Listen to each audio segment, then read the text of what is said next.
Maki Rena! Maki Alam! Maki Alam!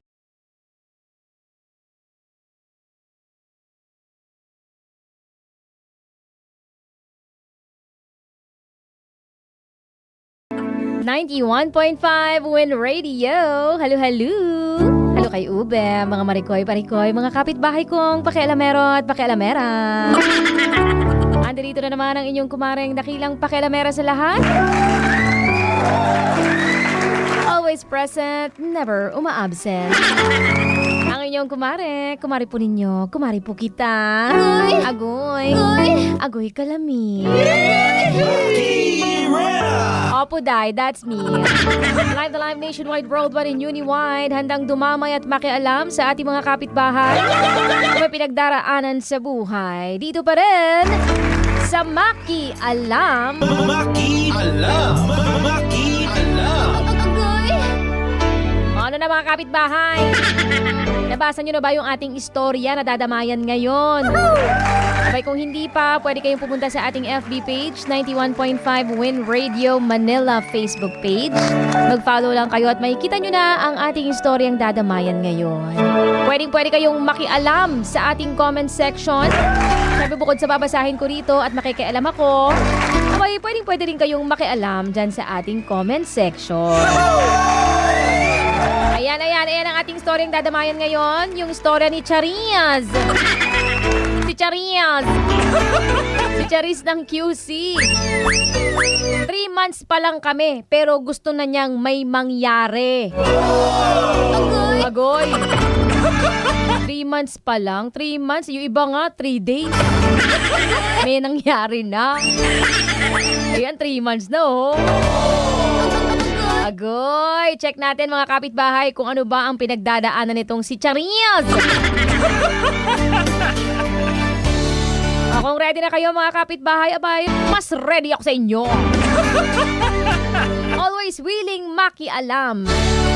Halika na't pakinggan ang istorya at pinagdaraanan ng ating kapitbahay na si Chariz ng Quezon City. Maki Alam! Maki Alam! Agoy!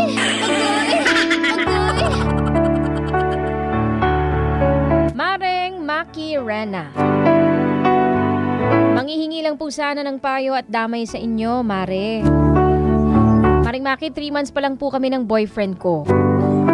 1 taon din siyang nanligaw sa akin. Nakita ko naman kung gaano siya katyaga, kaya sinagot ko na siya noong June. Kaso noong nakaraang months na rin namin, may hiniling po siya sa akin. Gusto niyang ibigay ko na sa kanya ang iniingatan kong tagong yaman ng Pilipinas. Agoy. Willing naman akong ibigay ito sa kanya dahil alam ko namang mahal namin ng isa't isa. Kaya lang Maring Maki, natatakot pa ako. Mukhang hindi pa po ako ready, kaya tumanggi po ako. Bukod kasi sa first time ko, hindi pa po kasi ako ready na makakita ng sumasaludong sundalo. Huy! Sumasaludong sundalo. Ako gusto ko. Ako willing, Mare. Charing gola. Hindi pa po ako ready na makakita ng sumasaludong sundalo. Maayos naman pareho ang trabaho namin, kaya lang natatakot pa talaga ako kasi ayoko pang mabuntis ako. Dahil ang gusto ko, makapag-ipon at magpakasal muna kami bago kami humantong sa ganoong sitwasyon. Pero Mare, bakit parang medyo nagtampo siya? Sinabihan niya pa akong KJ at praning. Sumama rin ang loob ko kasi hindi niya ako maintindihan sa gusto kong mangyari. Mali ba ako doon, Mare? Chariz ng Quezon City. Maki Alam! Maki Alam! Agoy! Chariz! Nako, bilang na lang sa daliri ngayon ang may ganitong mindset na bago ang tsorba, kasal na muna. Oo, bilang na lang yan sa daliri yung may gusto ng ganyan, ha? At napakaswerte, may ganyan pang mindset. Itong si Chariaz.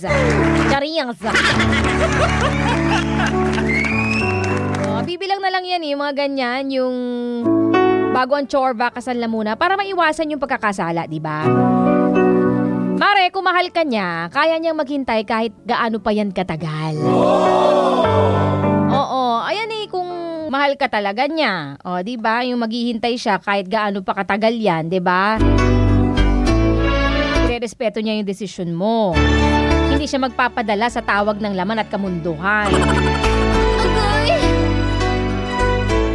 Pwede nyo pa rin naman sigurong pag-usapan niya ng masinsinan, ano? Ipaintindi mo sa kanya na ito ang desisyon mo. Katawan mo kamo yan.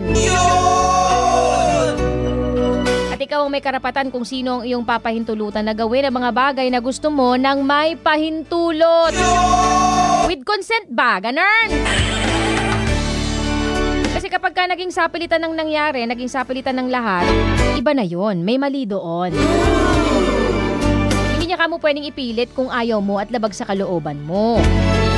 Kung may respeto siya sa'yo at pinapahalagahan niya ang relasyon ninyo, irerespeto niya magiging desisyon mo para sa katawan mo. Now, for sure, sa panahon ngayon, marami ng kababaihan ng open at aware na sa bagay at usaping ito. Gone are the days na kikimi-kimi lang tayo at sunod-sunuran, lalo na pagdating sa pangangalaga at pagpapaubaya natin sa ating mga katawan, sa ating mga sarili, hindi ba? Hindi naman siguro mahirap na ipaintindi na kaya ayaw mo dahil ayaw mo. Hindi mo na kailangan mag-explain pa. No means no. Diba? Self-respect and right amount of healthy boundaries ang tawag doon. Ngayon, kung di niya pa rin magets yun, baka hindi kayo meant for each other. Hindi meant to be. Tandaan mo, Mare, wag mong hayaang mawala ka para lang hindi mawala yung taong hindi man lang mabigay ang respeto na hinihingi mo. Ito pa, tandaan mo ha, dapat you are always willing to let go, to hold on for yourself. Tandaan mo yan, Maricoy, ha? Tandaan mo yan. Yan ang mapaalala ko sa iyo. Hindi bali nang may mawala, basta ikaw, wag ka lang mawawala. Wag ka lang mawawala. Charing gola. Kasi at the end of the day, hindi ba? Sarili mo lang din ang meron ka. Okay, Chariaz? Yan lang ang madadamay ko sa'yo, Chariaz. Naway may naitulong ako sa'yo. At maraming salamat at pinahintulutan mo kung makialam sa iyong pinagdaraanan sa buhay. Mga kapitbahay, kayo naman ang umatake dyan sa ating comment section. Atak! Hanash kuda! Talak dyan sa ating comment section, ha? At kung ikaw naman gusto mo rin magpadamay, abay willing naman ako makialam sa iyong pinagdaraanan sa buhay. Pwede ka mag-message sa ating FB page, 91.5 Win Radio Manila Facebook page, o rekta kay Maki, DJ Maki Rena on Facebook. That's DJ MAKIRENA. Mag-follow lang kayo at mag-message sa inyong mga story or sa ating email, djmakirena@gmail.com.